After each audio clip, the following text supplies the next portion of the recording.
Porque nosotros creamos memorias, creamos recuerdos. Pero a esta gente le quedó un recuerdo de magia pura. Bienvenidos a Cerrame la 8 Podcast, un espacio dirigido a todos los que están ideando su barcito propio, o para quienes quieren hacer crecer su emprendimiento tomando las herramientas de los que ya triunfaron. Pensado y conducido por dos referentes del mundo foodie, Martín Blanco y Sebastián Río Fernández. Bienvenidos, esto es Cerrame la 8 Podcast. Bienvenidos a otro episodio de Cerrame la 8, temporada 4, episodio 1. Y ahora vamos a empezar a contar por qué el episodio no es el 1, sino que el episodio es 1. Cuando uno lee historias y cuentos en inglés, todas las historias comienzan con Once Upon a Time. Y esto viene a colación que hace muchos años, en el 2017, lanzamos un proyecto en Wimbledon Park, Casa Argentina, y todavía no sé cómo carajo, en francés, me lo presentan a un señor que se llama Martín Milesi. Martín Milesi, les tiro el titling de Martín, es un cocinero argentino que vive en Nueva York y que tiene lo más alucinante que hemos visto en la gastronomía en muchísimos años, porque Martín es el inventor de la cocina, la gastronomía de concepto y de experiencias. Cuando no había Instagram, porque él está ya hace más de 10 años haciendo lo que está haciendo, se llama Una Table, es un restaurante en la estación de Saint Pancras, en la torre del reloj de la estación de Saint Pancras, y donde tiene una mesa de 12 comensales y donde hace muchísimos años la descose. Martín, bienvenido a la Argentina. Martín acaba de llegar, se bajó hace algunas horas y hemos hecho, Sebas, algo que no hacemos nunca, y es hacer un capítulo especial para Martín. Bienvenido, Martín, ¿cómo estás? Muchas gracias, bien, muy feliz. Bien. Feliz de estar acá. Martín, habíamos terminado la temporada 2025 hace un mes que filmamos. Sí. Nosotros filmamos muchos capítulos en un día. Y Martín me llama y me dice, tenemos que hacer uno especial. Viene Milesi a la Argentina. Me hace sentir para Martín. Muy especial. Yo le digo a Martín, yo no te conocía, y le digo, che, vamos a montar todo, vale la pena. Le digo, ¿vale la pena? Vale, hagámoslo. Acá estamos. Yo estoy pagando todo esto, quiero que lo sepas. No, vos está todo pago. Vos te preocupate, disfrutala. Es para que. Muchas gracias. Arranco con te estuve investigando un poco. Y en una nota de cucinare.tv aparece una nota tuya donde vos decís que no te querés llamar chef sería un complejo de inferioridad. ¿Te acordás de eso? No recuerdo haberlo dicho, pero puede ser. Te llamabas cocinero y no chef. Y hablabas del gato Dumas. Wow, yo dije eso. Bueno, empecemos por el... Me voy a olvidar. Bueno, vamos a empezar así. ¿Qué sos, chef o cocinero? Bueno, es una buena pregunta. Yo creo que ya dejé de ser chef y ya dejé de ser cocinero. Okay. Pero soy todo eso. Okay. Es como ser... a veces algunas personas pueden estar relacionados con un grupo de música, pero siguen siendo creadores de música. Soy todo y no soy nada de todo eso. Además sos dibujante. Y además soy dibujante. Sí, soy muchas cosas. Por eso es muy difícil, y quizás el motivo por el cual yo haya dicho algo así es que no puedo encasillarme en una bajada de título de una tarjeta de business, digamos. Es como que soy muchas cosas y no lo puedo evitar. Martín, para aclarar un poco al que no te conoce... Sí, que cuenten quién es, qué hace... Contanos que tenés un restaurante de una mesa de 12 comensales en la Torre de St. Pancras en Londres. Cuando los gastronómicos tradicionales, por lo menos yo pienso en 12 cubiertos, cada vez que hacemos una reunión con el arquitecto sacamos cosas para poner mesas y sillas y para poner cubiertos. Y vos tenés solo, se me ocurren un montón de preguntas de la factibilidad del negocio, desde por qué. Y bueno, queremos que empieces por ahí a contar desde el final cómo has llegado a eso. Bueno, una nace con el fin de poder crear una experiencia diferente a quien va a comer a un restaurante. La primera idea fue hacer un restaurante que solo tuviese 12 comensales, que sea un restaurante privado, que abriese a pedido del público y que no esté abierto todos los días. Eso fue en el 2007, muchos años atrás. Ujú. Y la verdad que fue casi como una revelación de querer hacer algo diferente por encima de todo. Después se empezó a ver la parte del negocio y de cómo podíamos mantenerlo en el tiempo, en la rentabilidad, en el margen, y fuimos aprendiendo mucho durante el camino, pero el puntapié inicial, el leitmotiv original del concepto fue crear algo diferente para lo que había en ese momento, y creo que funcionó muy bien porque aún seguimos existiendo después de... O sea, muy difícil. Cosa muy difícil, después de más de 10 años de haberlo abierto en Londres, en un lugar icónico como es St. Pancras, y somos creadores del modelo de negocio, básicamente. Vamos a estar poniendo fotos en el episodio para que vean la maravilla de lo que es. Es entrar ahí, subir a... Bueno, primero pasar por ese hotel, ¿no? Que era el viejo hotel que lo remodelaron. Que tiene una gran historia. Que además. tiene una gran historia, porque, contala, era el hotel de la estación. Bueno, sí, a ver, una nace... Escribísela y van a ver fotos. Una nace en mi mente viviendo aquí en Buenos Aires. Eso es muy importante decirlo porque la verdad que quería hacerlo acá. En ese momento yo era docente en el IAG, en el área de cocina. Estaba muy feliz, pero tenía muchas ganas de volver al emprendedurismo y de tener mi propio negocio. Me encantaba dar clases, disfrutaba mucho de ver en mis alumnos a futuros colegas, que hoy de hecho lo son. Después de tantos años de haber enseñado cocina y ver chicos que han estado conmigo que no diferenciaban apio de berenjena y que hoy sean grandes cocineros número 2 de grandes chefs, para mí es como nada, la gloria. Pero bueno, nada, estando acá en Buenos Aires quería hacerlo en el Cabanag. O sea, mi gran sueño era poder abrir una en el Cabanag. En ese momento no existía todo aquello de puertas cerradas. Hay que poner en contexto también que la creación del concepto, que es donde yo me baso para poder llevarlo adelante, no existía nada que fuese posible de copiar. Hoy existe mucho copy-paste. Sí. De hecho, en ese momento no se hablaba de experiencias. Hoy, lo que en algún momento era la palabra gourmet, hoy ahora es la palabra experiencia. Todos le ponen una nueva experiencia, una nueva experiencia está por venir. O inmersivo.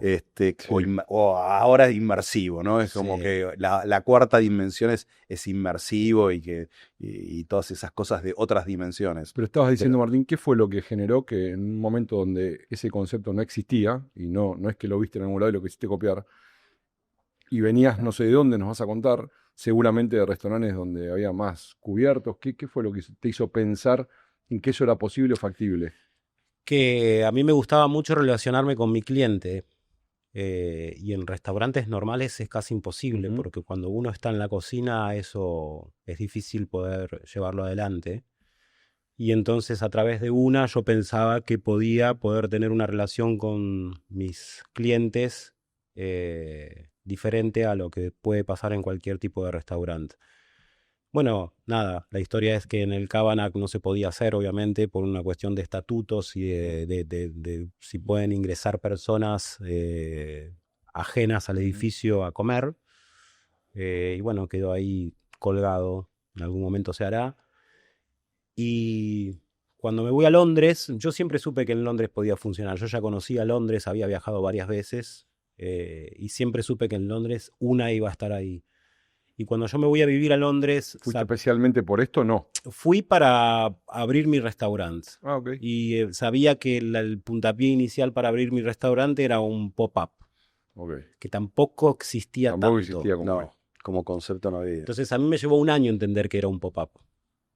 Me llevó como mucho tiempo de investigación de por qué un pop-up funciona, y Londres te muestra, y mucho más en aquel entonces, estamos hablando del año 2011, 14, 15 años atrás, hablar de pop-ups es hablar de una filosofía en la cual vos das algo a la gente por un ratito para poder hacer un gran impacto comercial, y que después esa gente, gracias a ese impacto, te pueda conocer y vos puedas tener tu producto permanente, digamos. Mi producto permanente nunca llegó porque Una se transformó en algo sumamente importante, choqueante y lindo para la gente que venía. Y yo estaba muy feliz de poder llevarlo a cabo y de extenderlo en el tiempo, sobre todo. Déjame meterme en el proceso de creación de una, ¿no? Que es la apertura de este restaurante que estás contando que es disruptivo y que fue disruptivo desde el momento cero. No sé si lo hiciste, habitualmente hacemos un pequeño plan de negocio, de factibilidad, decir, che, más o menos cuánto va a vender, mi costo de mercadería. Cuando vos hablas de 12 cubiertos al mes, lo dije antes y lo No, al mes no, por cena. 12 cubiertos por cena, perdón. Lo primero que me surge a mí es preguntarme, che, ¿es negocio o no es negocio? Porque siempre pensamos en más sillas. Estamos hablando a niveles generales. Hay Fine Dining, hay otros lugares donde hay omacases hoy, Claro. donde son, bueno, ya más conocidos por todos. Pero en ese momento que vos no tenías dónde mirar o no tenías experiencias parecidas, ¿cómo fue tu plan de negocios? No te digo exacto, pero en tu cabeza para decir, che, esto es negocio o no es negocio. Bueno, yo también tuve que formarme Okay. para poder hacerlo, porque los gastronómicos no tenemos formación gerencial o de negocio. Generalmente el negocio viene de la mano de gente que sabe de negocio, pero no sabe cocinar. Y si bien ahora hay un crecimiento en cuanto a lo que es la identidad del cocinero, que también Sí, emprende, empieza a emprender. en aquel entonces también era un aprendizaje de cómo unir las dos cosas, ¿no? Bueno, estando todavía en Buenos Aires, mi modelo de negocio era un modelo de negocio que iba a fracasar inmediatamente.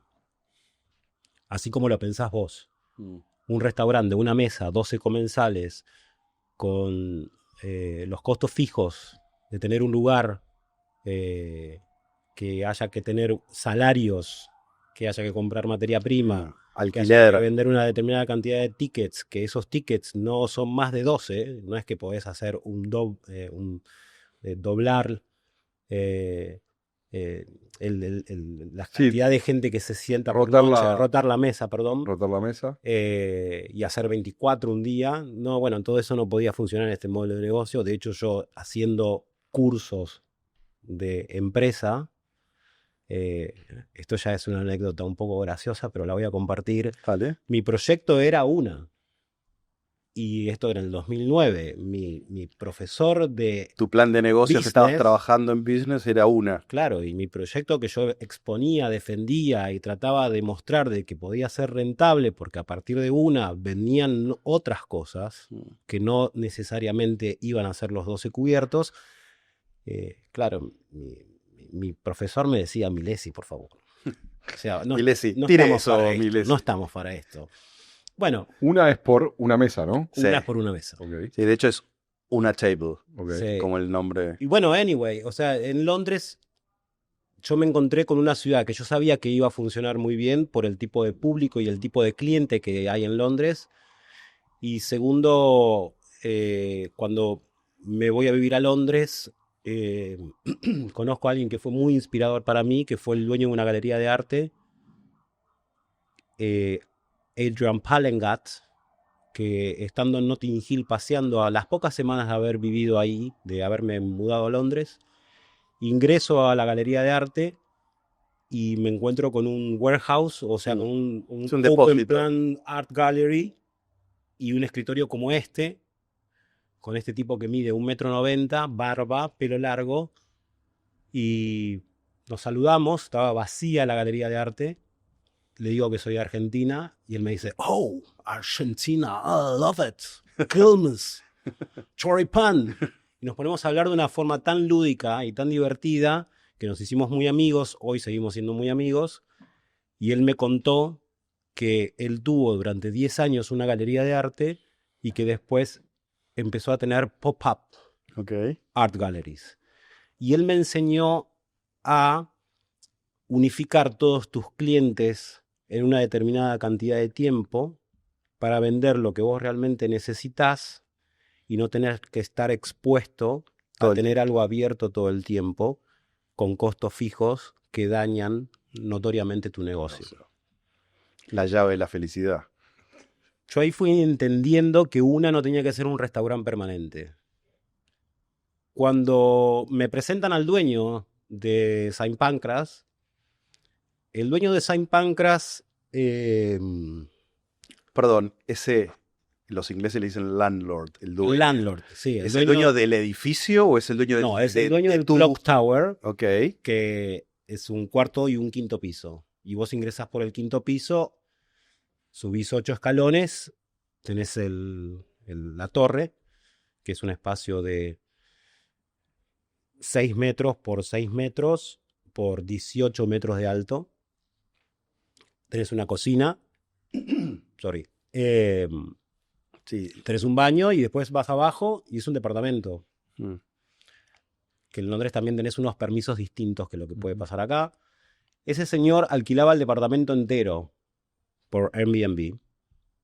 Y cuando yo voy a verme con él por primera vez, le dije, mirá, esto es mágico. Es que es mágico. Sos Harry Potter. Cuando vas ahí... Es el edificio de Harry Potter. Básicamente es el edificio de Harry Potter. Le digo a Peter, yo tengo un concepto que es un restaurante de una mesa que la gente bla, bla, bla, bla, bla, bla. Y Peter me dice, ¿podés pagar el alquiler? Y yo le digo, sí, por supuesto. ¿Cuánto es el alquiler?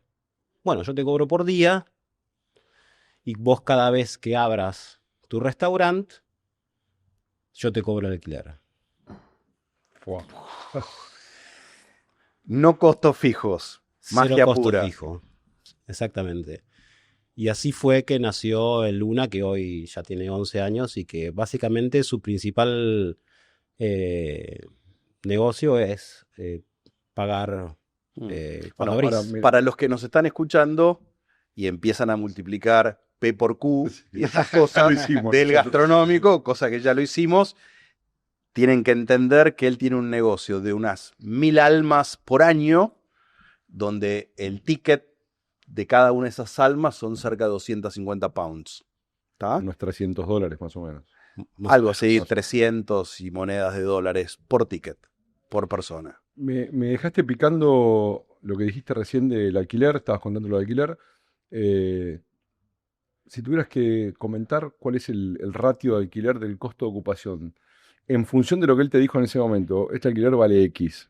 Imagino que digamos, te dan valores acordes al mercado. En Argentina la tasa de esfuerzo, como le dicen en España, o el alquiler, depende, tenés de todo, pero 5, 7, 8, en shoppings por ahí, 10, 12, 15, hay de todo, ¿no? ¿Tiene valores relacionados con esto? Yo tengo un alquiler del 20%. Okay. El 20. Sí, negociable, pero empezó vos no cerraste un fijo, sino un variable. Sí, pero gracias a que cada vez que abría pagaba ese alquiler. Es un alquiler alto en términos de gastronomía, ¿no? Estamos todos de acuerdo, o sea... No, bueno, pero para esa escala y ese modelo de negocio diferente, pero a mí me sirve se rompen las reglas, tal cual. En definitiva termina siendo un evento, o sea, yo en vez de gastar en food cost 30%... Te sale 15. Sí, o 12 o 18 a veces. Ahí la cuenta te da. Entonces ahí yo, voy moviendo un poco porotos, arroz y voy haciendo mi Martín, alquimia. Dijiste recién algo, estuvo Fernando Troca acá el año pasado en un episodio. Dijiste que mide 6x6 y tenés una cocina. Y yo le pregunté a Martín, fuimos a almorzar, le dije, che, ¿cómo es la cocina? Me dijo, es la NASA. Es la NASA. Troca dijo, es la primera vez que hago mi restaurante donde el 50% de los metros los asigno a cocina. Me imagino que si vos asignás el 50% de los metros a cocina, bueno, te quedás sin salón o sin esa posibilidad para poner esa mesa, no lo sé. La pregunta es, ¿cómo desenvolvés, cómo armaste la cocina, en cuántos metros y qué pusiste, qué tecnología usás? Buenísimo. Es una buena pregunta porque muchos también con el tema de que el edificio es un edificio histórico de 1867, se pregunta qué puedes hacer ahí adentro. Nosotros, esos 6x6 es el salón únicamente, ¿no? O sea, ahí entra una mesa de 1,80 por 2,40 y hay un piano de cola y hay un pasillo para que caminen el servicio. La cocina mide exactamente lo mismo, 6x6. Pero antiguamente, apenas llegamos, había una cocina doméstica, que para mí fue terrible, pero Londres también te autoriza a hacer cosas en ese estilo. Y después nosotros al año más o menos, o a los pocos meses, le hicimos un partnership con una empresa que se llama Gaggenau, que es alemana, y que nos hicieron una cocina totalmente nueva, manteniendo la línea de una cocina doméstica, pero con equipamiento profesional. ¿Pero esa es la cocina que se usa también en el departamento que se alquila? No, Es otra. hay otra, No, sí. hay otra. Es otra. Sí, es otra. Es ¿Y otra. Pero nosotros queríamos mantener la línea del lugar, porque el lugar en definitiva termina... si vos ves fotos, ahora voy a mostrarles fotos de la cocina, como pueden ver ahora en este momento. Tac. Hay una viga en diagonal que es como el techo final de Saint Pancras. Le mostré las fotos a que Sebas. cruza la isla, donde por un lado están los fuegos, que en realidad es una placa de inducción de 5 fuegos, y por otro lado está el pase. Entonces hay que mantener la estética, digamos. Nosotros queríamos mantener la estética y no podíamos meter acero inoxidable en un edificio histórico. Decime que no tenés Rational y me tiro por la ventana. No tengo Rational, pero tengo 2 hornos de muy buena calidad que son Gaggenau, que son... Rational o similar, digo. Sí. No, tenemos un horno a vapor y combinado, y tenemos un horno que entra en 3 bandejas nada más, son muy pequeños, pero nos sirve para 12 comensales. Obvio. Y tenemos un horno dry, un horno, ¿cómo se dice? Seco, un horno sí. seco. Puedes decir en inglés, no hay Sí, es que problema. se me mezcla. No, perdón. nos pasa mucho que hay veces que hay gente de invitados y los que laburamos en multinacionales nos sale el P&L y nos empiezan a putear. ¿El pero what? bueno, discúlpenos, es lo que somos. Sí, bueno, es un horno seco, un horno a vapor o combinado, y una máquina de vacío que también es divina. Se abre un cajoncito así, envasamos ahí, tenemos un... Creo que tenías un extractor pop-up. Sí. O sea, Sí, que apretás no hay un una botón y campana. Que sale así. Hace así, ting, y los humos se van por ahí, no sabes cómo. ¿Por ahí tenés extracción o esto...? No, es eso, pero son 12 comensales también. Sí. Entonces Es como una casi, casa. es casi un living, pero... Sí. es que claro, y Profesional. aparte hay un permiso de cocinar a esa cantidad de gente, que no necesitamos hacer producciones para 200 cubiertos, entonces es diferente. Si con Martín decidimos ir algún día a Londres y vamos a comer, ¿qué nos encontramos? ¿Qué pasa con el menú? Nos metemos un poquito en la gastronomía. Sí. ¿Qué tipo de menú cocinás? ¿Por dónde es tu perfil? Bueno, yo venía de la cocina argentina. Ujú. En el IAC era un gran defensor de la cocina argentina. Ujú. Después vas a hablar de raíz. Después voy a hablar de Sí. eso, sí. Y cuando volví a Londres seguía todavía estando muy identificado con la promoción de la cocina argentina. Veníamos de toda la época de Gastón Acurio y de la cocina peruana, y de cómo queríamos revalorizar nuestra identidad. Y estando en Londres sentía que debía continuar con eso, pero después me fui alejando de eso, porque sentí que había cosas que ya no podía defenderlas, como por ejemplo vender carne argentina en Londres. No me sentía cómodo haciéndolo. ¿Por qué?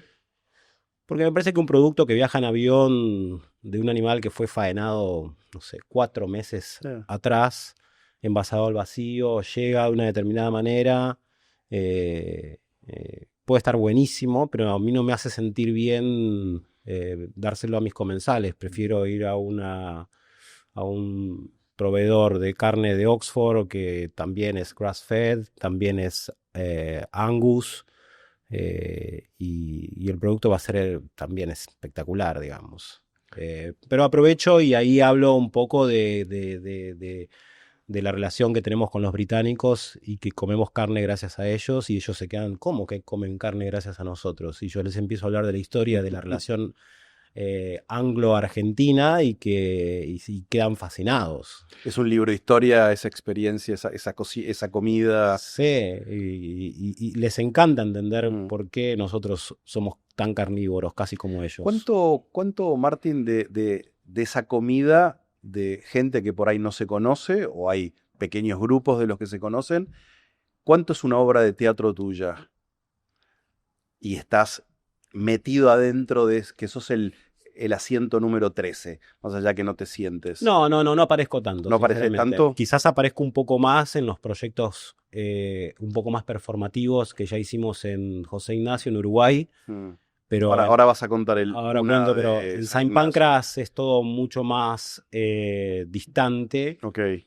Somos muy amables, somos muy... Pero no hay un involucramiento No tanto, no. como si fuera Martín el actor que performa... No, bajo perfil total. Ok. Pero sí soy muy host. Sí. La gente, sí hablo con ellos, sí me quedo hasta el final de la cena, hasta que no se va el último, yo estoy ahí, que requiere también de una energía muy, muy, muy fuerte, digamos, estar hablando con gente. Sí, porque tenés que estar muy atento a cada uno de esas personas, a lo que quiere uno, y viste, esta cosa es, no me molestes, quiero comer, y otro es, me interesa, y... Claro, y se quedan hablando, y hay gente que hasta termina preguntándote recetas, y ya después, ya van 11 años que hacemos esto, o que hago esto, y termino muerto. Pero también por todo este contacto con la gente, ¿no? Que es una dedicación fuerte, digamos. Vivir en casa. Sí. Cuando viajas a España es muy característica la comida española. Cuando viajas a Italia te pasa lo mismo. No pasa así tanto en Inglaterra, o por lo menos esa es mi mirada, ¿no? Si no me equivoco, vos afirmaste el español come español y el inglés come como cosmopolita. Uh-huh. ¿A qué te referís concretamente con eso? Porque también hablas del kilómetro cero, de que en Europa está olvidado. Todo esto en la misma nota que te nombraba antes, ¿no? Que no me la acuerdo igual. Bueno. No, a ver, si yo tuviese que pensar ahora lo que dije y lo que pienso, creo que lo que pienso que efectivamente, más que el inglés en Londres es muy cosmopolita. Sí. El londinense es muy abierto porque es una sociedad armada por gente de distintas partes del mundo. Entonces eso hace que haya una cultura gastronómica de todas partes del mundo. Vos podés comer muy buen indio, muy buen chino, muy buen japonés, muy buen inglés, muy buen italiano. Y de todo eso también muy malo, claro. Porque hay lugares para todo y para todos. No siento que pase tanto en España, Francia, Italia, que son los 3 países europeos que yo más recorrí, no solamente en lo que son las metrópolis, París, sino que también he hecho viajes, road trips, sí. Comiendo en pequeños... Sí, difícil clavarte en esos lugares. Difícil clavarte, y ahí sentís realmente que, por ejemplo, estás en Bérgamo, en Italia, comes una polenta y es lo mejor que te pudo haber pasado en tu vida. Y obviamente que la polenta que haces acá en tu casa capaz que no es la misma experiencia, pero estando en un hotel de 2 estrellas, en medio de la ruta, en una zona del norte de Italia, y te comes una polenta con un poco de conejo, y eso te hace... Nada, vivir algo. Si tuvieras que decir cuál es hoy la comida que caracteriza la cultura inglesa. Y el inglés tiene mucho frío y sufre mucho la oscuridad del clima adverso en invierno. Uh-huh. Entonces hay cocciones muy largas, hay mucho guiso, mucho estofado, muchos vegetales de raíz. Y entonces los sabores son bastante... muy concentrados, muy parejos. Muy parejos. O sea, como que de golpe en un mismo plato podés tener zanahoria, apionavo, papa, parsnip y no sé. Y como que se mezcla todo mucho y no se define bien. ¿Y la cocina tuya? ¿La cocina de Una? Si las tuvieras que describir antes de arrancar. Bueno, así ¿un como... viaje por dónde? Así como he dejado de hacer una cocina argentina muy identificada con el producto argentino y hablando del kilómetro cero, porque me daba un poco de vergüenza hablar de mi país y vender productos que hayan sido obtenidos tan lejos. Mi cocina hoy por hoy es una cocina un poco más inspirada en técnicas y en recetas de cosas que voy comiendo y ingredientes que voy capturando. Mis años de docente me enseñaron a tener un criterio a la hora de diseñar un plato con mucha técnica sobre todas las cosas. Entonces es como que me hace pensar mucho a la hora de armar un plato dónde tiene que estar el equilibrio, dónde tiene que estar lo que te rompe el bocado, dónde tiene que estar la sorpresa, dónde tiene que estar el verdadero sabor integral del plato en sí mismo entero. Entonces es como que se va desarrollando el plato de esa forma, digamos. O sea, por ejemplo, no sé, hoy hacemos un parsnip, que no sé bien la traducción en en español, pero es una raíz que blanca, casi como una zanahoria blanca, que tiene un sabor muy especial, que tiene unas hojas muy parecidas al perejil cuando están por encima de la tierra. Y el parsnip es muy grasoso, pero no grasoso de grasa, sino de hidrato de carbono, muy intenso. Lo cocinamos al vacío en una manteca clarificada que tiene laurel, sal maldon y ajo. Lo cocinamos unos 45 minutos, sacamos el parsnip que está cocido como este fibrón así entero casi, con una pequeña base para que se sostenga. Hacemos una bechamel de leche sin pasteurizar, clásica. Cebolla, clavo de olor, laurel, bechamel, manteca, harina, nuez moscada. Se lo ponemos por encima. La piel del parsnip, que ya lo habíamos pelado, lo pusimos en un horno a 120 grados por aproximadamente 2 horas para que quede como un crisp de parsnip. Sí. Y después unos pine nuts, que son unos piñones, y entonces queda el parsnip, la bechamel, el piñón y el crisp. Entonces, creo que no hay una cocina que tenga algún origen de algún país que le puedas poner una bandera. Que le pueda poner una bandera, pero sí hay una cocina que se adapta al paladar de la gente que lo está comiendo y que de alguna manera tenés esa cosa inglesa del parsnip, el sabor intenso de la cocina francesa de la bechamel clásica, y después lo crocante y la sorpresa de lo que puede ser mi cocina. Y ahí se arma un plato y la gente no está acostumbrada a comer eso y se sorprende y la pasa genial. ¿Cómo es el esquema de cena? ¿Tenés un menú de pasos? Ahora cada vez acortamos más el menú de pasos. Empezaste con 7 pasos. Con 7 pasos y me volvía loco. Y cada vez lo fuimos acortando más, porque yo también pensé que el menú de pasos tenía que ser más corto, que la experiencia tenía que ser más corta. Bueno, en un momento estuvo de moda o estaba de moda para el fine dining, ¿no? Me parece, bueno, ocurrió en el mundo. A ver, los creadores del menú de pasos son el Bulli, ¿no? Sí. 35, 40 pasos, claro. Que eran 35, 40 bocados, y que cada uno de ellos tenía un trabajo increíble, pero increíble, o sea, también largo, procesos. Claro. Y entonces el comer en el Bulli te llevaba 4 horas o 5. Y creo que eso se fue reduciendo en la medida que todos los cocineros fuimos haciendo menú de pasos y fuimos entendiendo de que la gente también tiene ganas de comer ya y conversar. Claro. Y aparte mi concepto es la conversación por encima de la comida. Claro. Entonces yo no... Claro, en la medida que me estás trayendo y la descripción del cocinero y que por eso cada vez lo acorté más, claro, porque la gente te la pasás escuchando y no sabes con quién te sentaste a comer. Claro, y porque yo quiero que la gente converse y se lleve con sorpresas que quizás no esperaban. Entonces esa imposición de ellos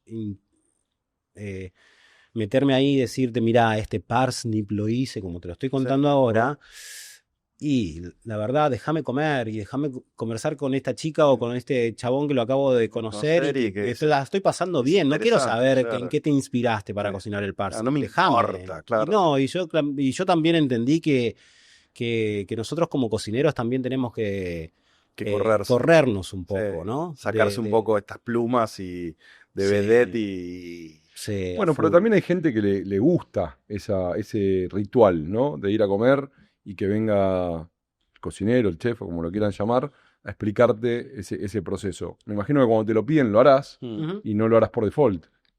O sea, no es algo que haces todo el tiempo. No tengo nada en contra de eso. De hecho, yo voy a comer a miles de lugares así y me encanta saber que el cordero vino de tal lado y lo hicieron de esta manera y todo perfecto. Entre paréntesis. Sí, lo que pasa es que estoy un poco cansado estas también. Estas comidas en las bodegas, no sé, Mendoza, las rutas del vino, que yo, con la cocina de pasos también te pasa eso, pero no estás en una mesa de 12 desconocidos o de 6 parejas desconocidas, sino todo lo contrario. O sea, vas con tu círculo que reservaste una mesa, con lo cual charlamos o no charlamos, pero tengo más tiempo para escuchar a alguien que te venga a contar el biribiri de lo que estás comiendo. No, claro, y fuiste a eso. Claro, fuiste a eso. Entonces es como que también tenés ganas de escuchar de dónde viene toda la creación del plato y eso. Martín, ¿y te pasó hoy Una Table de Londres? Es un lugar para una vez en la vida, en general, o fui y no vuelvo, o es un lugar donde por ahí cada tanto tenés repetición? Como concepto de lugar. Como si pudiese estar la mesa en otro lado. No, esto es, ¿voy 2 veces en un año? Ah, ¿O fui una vez y no vuelvo? ¿Qué te pasó con eso del no, concepto? me ha pasado mucho con la gente que venía una vez por año. Ok.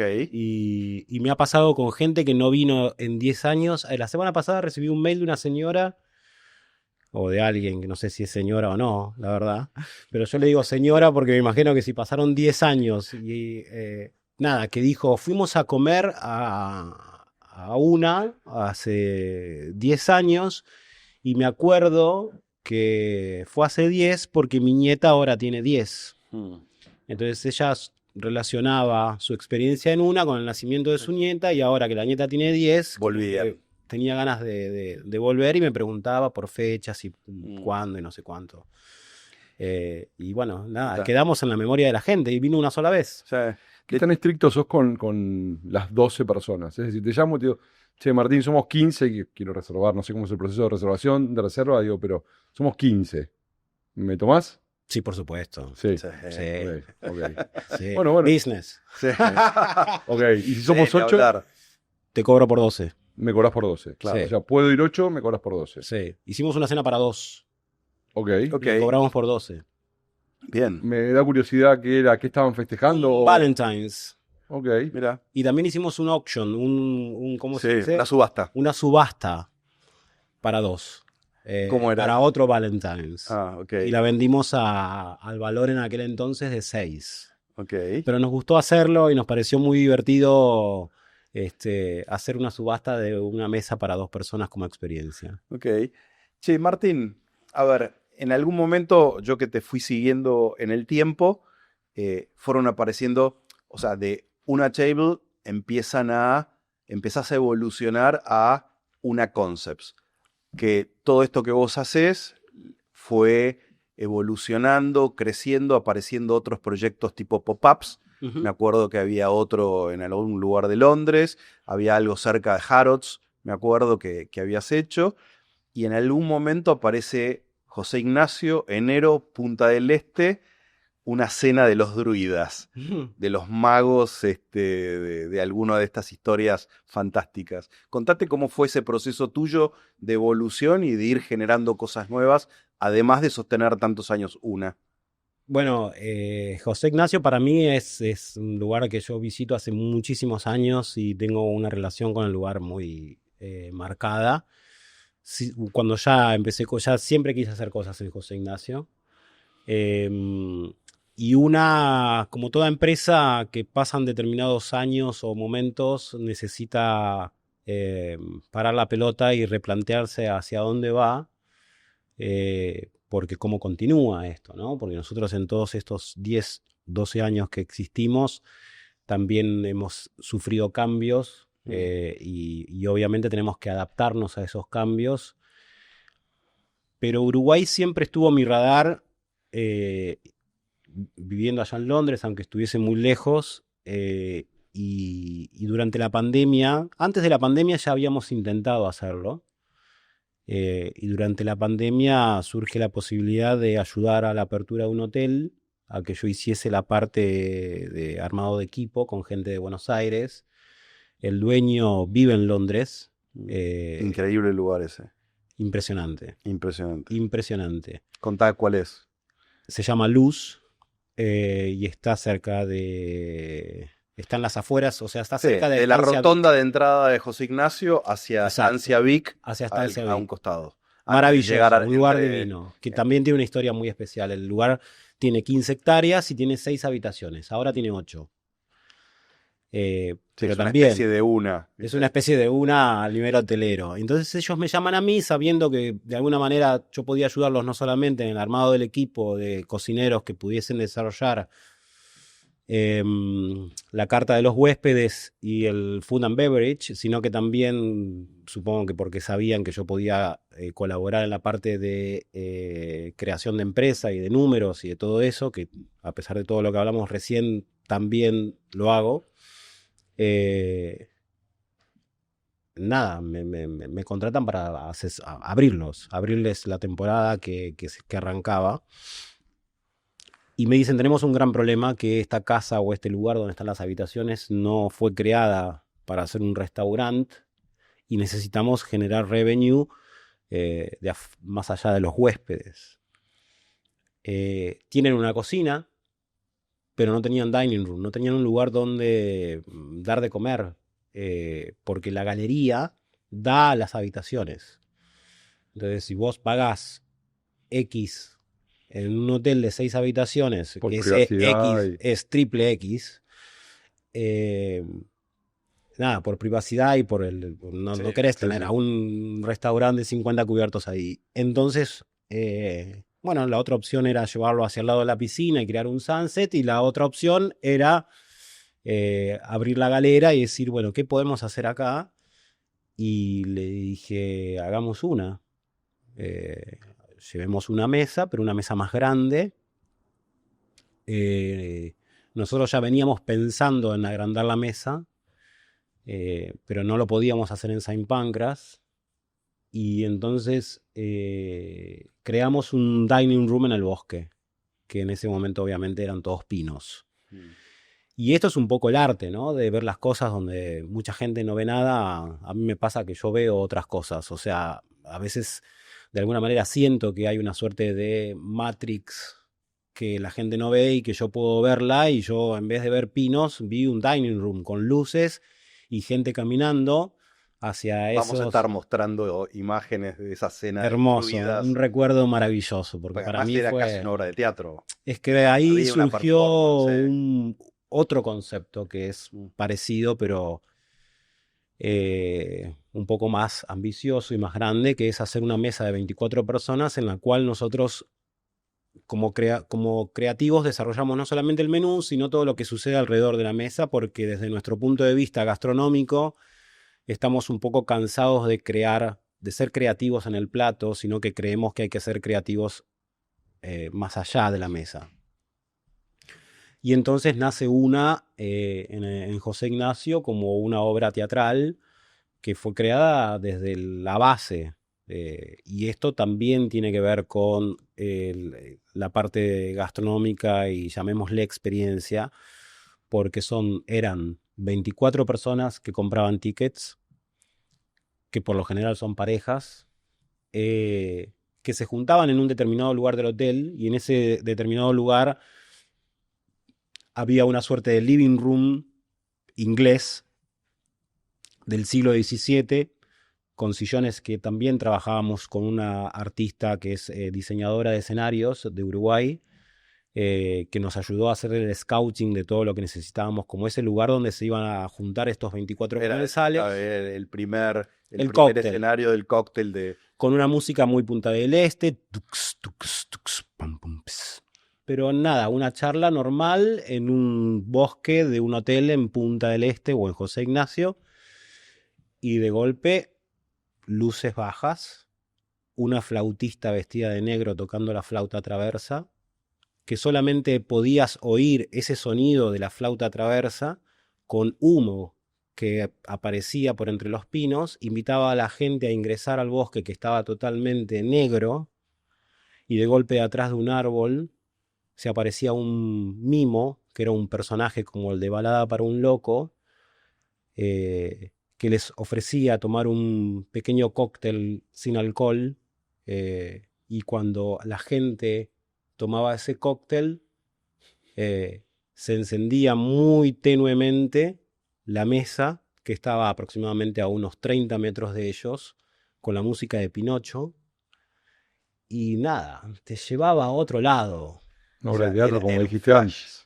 Sí. Una obra de teatro. Sí, lo cuento así y me da como piel de gallina, porque realmente llegar a esa creación es requiere de mucha sí, una carga creativa y de imaginarlo y de hacerlo, ¿no? Y nos encanta que la gente lo disfrute, y lo disfrutamos tanto como cuando la gente come algo rico, cuando sentimos que pasa ese tipo de cosas con lo creativo. Y ese pop-up de José Ignacio eran varias cenas a lo largo de la temporada.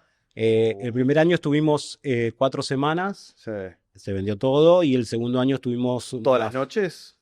Sí, hacíamos Casi alternado, porque alternado, siempre nos sí. dejábamos un gap Para para recuperarse. por si llovía. Sí, además, porque en Punta del Este, que el viento, Claro. que el bosque. Pero habrán sido unas 20 noches en 30 días más o menos. Y después hicimos el segundo año un poco más de tiempo, con otra obra de teatro totalmente diferente que nacía del otro lado y que, nada, explicado muy rápidamente, todo nace a partir de que tenemos que hacer un cine al aire libre, y la persona esta que nos ayudaba con la puesta en escena, me dijo, no pongas una pantalla de cine, vamos a hacer una gran tela de 25 metros por 11 que ponga una película y la gente pudiese ver un cine que iba volando con el viento, con la brisa marina se iba moviendo esa tela, y filmamos una película que fue escrita por nosotros, de 4 minutos, que era una persona muy sola en la playa, en la cual se encontraba con un teléfono y un mensaje que decía llamala. Y ahí empezaba a sonar un bolero que se llama Hola, ¿qué tal? Que le pido a la producción que pueda ponerlo, porque si suena de fondo es un bolero muy lindo que Está dice: sonando ahora. Hola, ¿qué tal? ¿Cómo te va? Te ves muy bien. Na, na, na, na. Bueno, entre las personas que habían comprado tickets se encontraba una de nosotros. Claro, había un infiltrado. Había un infiltrado que era una camarera en realidad, que se hacía pasar por nada, todas las noches cambiaba su identidad. Un día era periodista gastronómica, otro día era una divorciada que estaba sola en José Ignacio, etcétera, etcétera. Y cuando esa canción empezaba a sonar, ella se daba cuenta que el tipo de la película la estaba mirando a ella y le cantaba a ella, y ella se acerca a la pantalla, se empieza a sacar toda la ropa que tenía de una noche de Punta del Este, y abajo tenía un traje de baño. Encuentra entre los arbustos uno de estos gorritos del siglo XX de goma para nadar, Sí. y ahí cruza por detrás del telón de la película, y la película ya estaba filmada, en la cual ella aparecía y se abrazaba con este tipo, y nada, todos felices. Y ahí empezaba un poco la... Cocina de experiencias, si las hay. Mirá, piel de gallina, para que veas. Bien, bien, muy Piel de bien. pollo, bueno, buenísimo, ¿no? Genial. Increíble, increíble, porque lo contás acá y genera algo que por ahí no se ve detrás de cámara, digo, pero es increíble. Muchas gracias, sí. Me da ganas de... No, la pasamos muy bien. ¿Eso lo siguen haciendo? Ahora en José Ignacio no, vamos a Bueno, volver en a el José medio de Ignacio. esto fueron padres. Exacto. Entonces sucedieron cosas. Aprender a ser padre ya más de grande, Es toda una experiencia. toda una experiencia el ser de padre, y bueno, hubo un par de años también dedicados también a una y a ese hijo, ¿no? Sí, con Antonio Antoine, que es el nombre de nuestro hijo. Tiene los dos nombres, Antonio y Antoine. Sí. Nada, no sé, yo me quedé muy metido en la paternidad, y entonces ahí algunas cosas se complica de hacerlas, porque para este tipo de cosas necesitas una dedicación muy especial, y necesitas también llevar a toda tu familia que te acompañe en estas cruzadas. estas ¿viste? cruzadas. Ahora ya estamos mucho más organizados, y por eso Argentina básicamente, de hecho no volvemos desde que Antonio nació. Antonio nació acá, porque también queríamos que naciera acá, pero una vez que volvimos a Londres, no volvimos. También porque estuvimos como 5 meses acá, que fue un montón. Y también porque, digamos, en ese gap que hubo entre que nació a hoy, estuvimos como muy concentrados en esa parte, y ahora ya estamos... ¿Y cómo back es to the eso de future. cerré 5 meses con una? ¿Qué pasaba? ¿Qué le pasa al negocio? Porque yo le digo a Seba, cerrá 5 meses y se pega 6 tiros. No, me quiebro. Claro, Básicamente quiebro. claro. Hay una Fundo. gran frase de una persona que llevábamos en la facultad a dar unas charlas que decía, toda pyme está a 3 meses de la quiebra. Muy buena. Y que quedó así como icónica porque es muy real. Creo que Fede Sala también dijo lo mismo, Sí. algo parecido, el dueño del Club de la Milanesa, y más en la Argentina, ¿no? Pero bueno, ¿cómo era eso de apagarse por paternidad, maternidad? Bueno, nosotros sabemos que nos apagamos cada tanto desde que abrimos, entonces Ok. estamos como preparados a poder apagarnos y poder volver a encendernos. Pero el default, ¿cuál es? ¿2 meses? ¿1 mes? Sí, 2 meses 2 más o meses. menos, 2 Ok. meses. Pero también vinimos a hacer Uruguay ahí. Claro. Entonces seguimos trabajando y también seguimos trabajando con cosas que iban a suceder el año siguiente. Entonces es como que no dejamos de trabajar. Quizás dejamos de hacer cenas de una, pero en Saint Pancras, pero seguimos haciendo cosas. Entonces vinimos ahí diciembre, ya nos íbamos a trabajar a Uruguay, enero fue todo el momento de trabajo y ahí nada, fue febrero y marzo quizás el momento más... Martín, me meto en algo que dijiste, vuelvo un poco con los números. Sí. Dijiste que no rotabas y quiero saber por qué no rotás, porque, digamos, tenés una a favor que en Inglaterra se come muy temprano, los ingleses comen temprano, pero los turistas generalmente comen más tarde. Podrías rotar tranquilamente, podrías hacer 2 turnos y hasta 3 por ahí. Uh-huh. ¿Por qué es que no lo haces? Es una buena pregunta, porque en realidad uno de nuestros diferenciales es que la gente viene y que nosotros lo atendemos exclusivamente a ese grupo de personas. Entonces sería muy injusto para el segundo grupo de personas estar esperando, o para el primer grupo de personas apurarlos a que se vayan por una cuestión de negocio. Entonces a veces es como que preferimos hacer más cenas en la semana, porque nosotros no hacemos más de 2 o 3 cenas por semana. Por semana. Entonces a veces si podemos hacer un poco más hacemos, pero lo de la rotación tiene que ver un poco por respeto al público, porque nada, es un private dining room. Claro, además es fine dining con un ticket alto y que no me puedes apurar por ahí. El ticket, hablabas de que eran más o menos 250 libras, $300. ¿En función a qué pusiste el precio? Porque no es fácil encontrar puntos de comparación, restaurantes parecidos. Digo, hay fine dining, sí, pero son otro tipo de experiencia. ¿Cómo pones el precio ahí? ¿Sos de lo más caro en Londres? Bueno, no creo que sea de lo más caro, porque nosotros ahora trabajamos con una bodega argentina que nos ayuda está incluido el servicio de vinos en este precio, y podés gastar mucho más, y podés gastar mucho más en restaurantes estrellas Michelin, que nosotros no tenemos estrella Michelin o Michelin, pero la única diferencia entre un restaurante estrella Michelin y yo es que yo no tengo estrella Michelin. Es lo... Ok. Señores Michelin, acá estoy. Pero es la única diferencia. Igual nos vamos a ganar un día la estrella Michelin con el nuevo proyecto que estamos armando, pero no con una, porque una es efímero, una aparece, desaparece, si tiene ganas vuelve a aparecer, y si no tiene ganas no vuelve a aparecer, y tampoco estamos en 50 Best ni en esas cosas, pero nada. Pero bueno, volviendo a tu pregunta, perdón, que a veces me voy. No, es así. Nada, es un poco el margen que queremos ganar, y a partir de ahí el precio que creemos que la gente está dispuesta a pagar. Pero como todo nace a partir de un presupuesto y de un budget que a través del porcentaje vamos absorbiendo gastos y sabiendo que si abrimos vamos a tener que gastar esto, también elegimos el margen y ponemos el precio en base a eso. Cuando yo era chico, recuerdo la gastronomía era muy poco profesional, sigue siendo en muchos casos, por lo menos en Argentina, muy poco profesional, y el precio generalmente se ponía desde el costo, ¿no?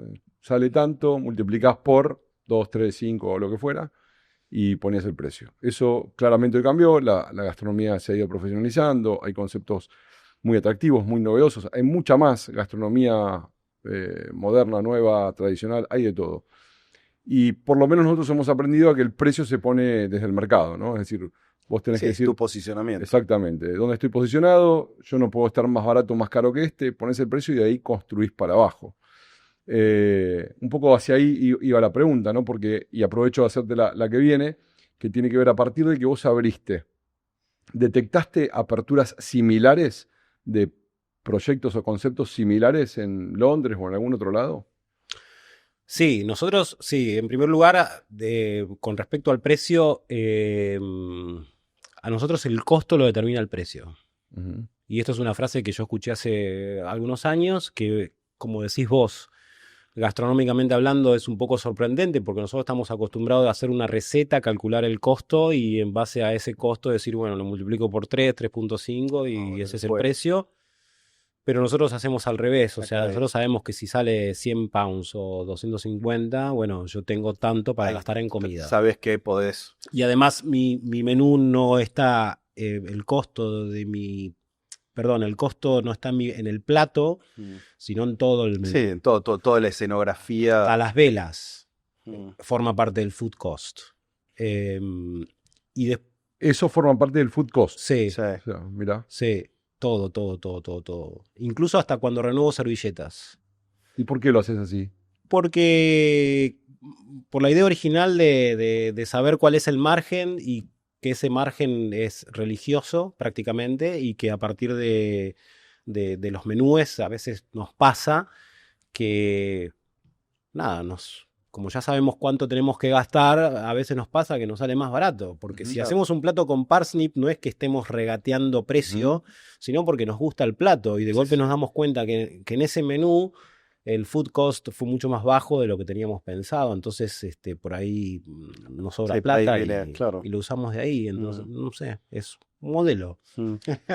Martín, está claro. Contate a lo largo de estos años, una funcionando con sus evoluciones, el repensarlo seguramente año a año, ser una marca, generar una masa de clientes que te sigan y que vuelvan a llamarte y que te recomienden. ¿Cómo fue tu proceso de seguir diversificando y dejaste picando algo de se viene un proyecto, se viene un nuevo hijo? Contá cómo fue evolucionando esa cabeza de Martín en otros proyectos, ya contaste lo de Punta del Este, ¿y qué se viene? Bien, por un lado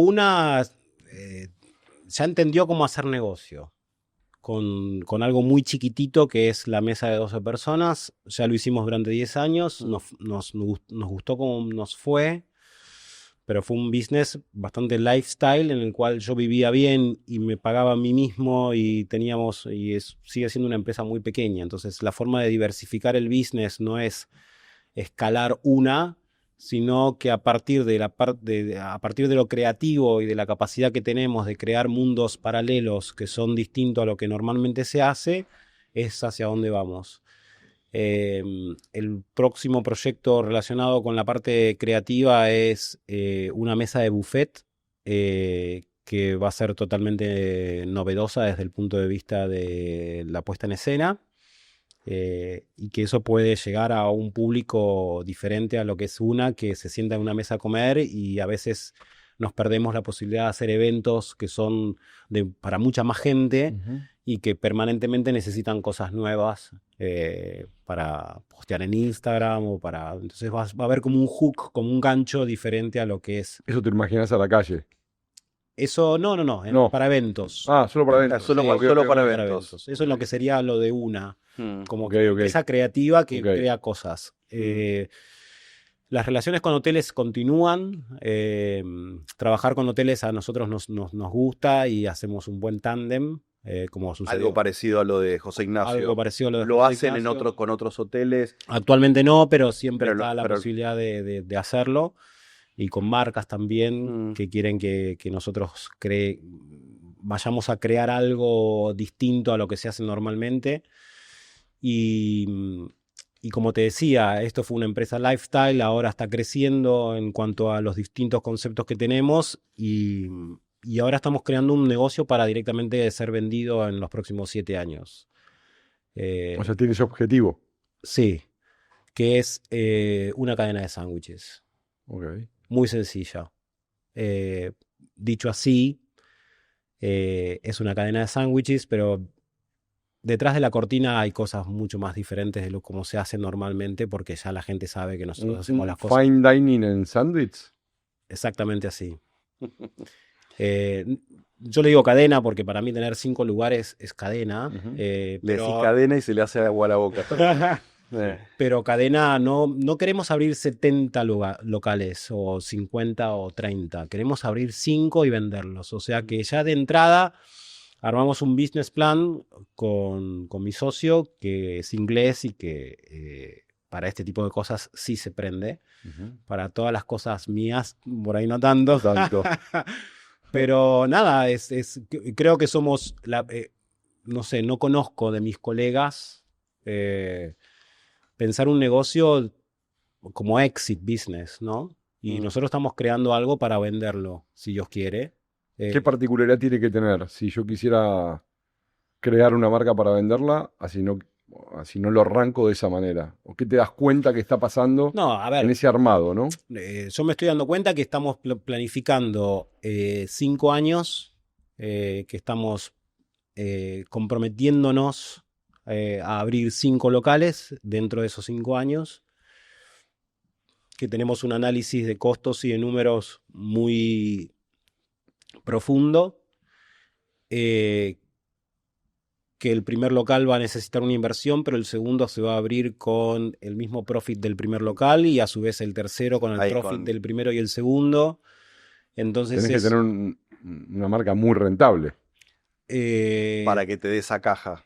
Sí, en 5 años, ¿no? ¿5 años dijiste? 5 años, 5 locales.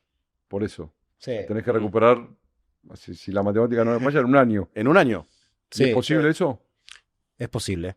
Bien. Es posible. A lo que estamos analizando, o sea, por supuesto que después el spreadsheet es más. Sí, el Excel siempre da. El Excel siempre da. Pero estamos haciendo números muy conservativos, conservadores, sorry. Ahí mezclaste el español, ¿no? Muy conservadores y creemos que en realidad lo que tenemos pensado en el Excel capaz que lo podemos duplicar y no lo ponemos ahí porque no queremos Bueno, algo dentro de esta clase de business, de gastronomía que Martin dijo, en algún momento él dijo, mi vida ha sido como 3 grandes etapas. La etapa del Una Lifestyle, donde primero era él profesional, su mujer, y aparece el Una más boutique. Después habló del Una Growth, donde empieza la expansión y el crecimiento, y donde ahora viene esta etapa, él en un momento dijo exit business, y donde empieza esta cosa es salir, el exit es salir a la calle. ¿Cómo lo traducís esta segunda, tercera etapa? Venderlo. Es venderlo. Es salir a vender y a conseguir inversores. Crear algo que no necesariamente... crear algo para venderlo. Es crear algo para venderlo. O sea, yo como cocinero, chef o como nos querramos llamar, no voy a estar apegado al negocio más que para poder hacer que sea lo suficientemente rentable y para venderlo. Ahora, vos lo decís con mucha seguridad. Digo, acá... los M&A, las fusiones, las compras de marcas o de cadenas gastronómicas se dan cada tanto, no es tan habitual. ¿Qué pasa en Inglaterra o en Europa con eso? O sea, vos lo decís con seguridad, decís, che, yo esto si es rentable, seguro me lo compran. ¿Es así?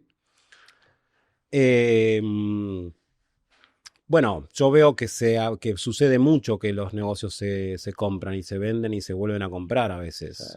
Bueno, Estados Unidos, Sebas, tiene un mercado. Me pregunto si en Europa es así. Sí, yo creo que en Inglaterra Sebas dice M&A a la gente es Merchant Acquisitions y es fusiones y compras de empresas. Exacto. Hay un mercado en el mundo de la gastronomía y de la hospitalidad muy grande en Estados Unidos. No conozco en Inglaterra cómo es, o en Europa, ¿no? Pero...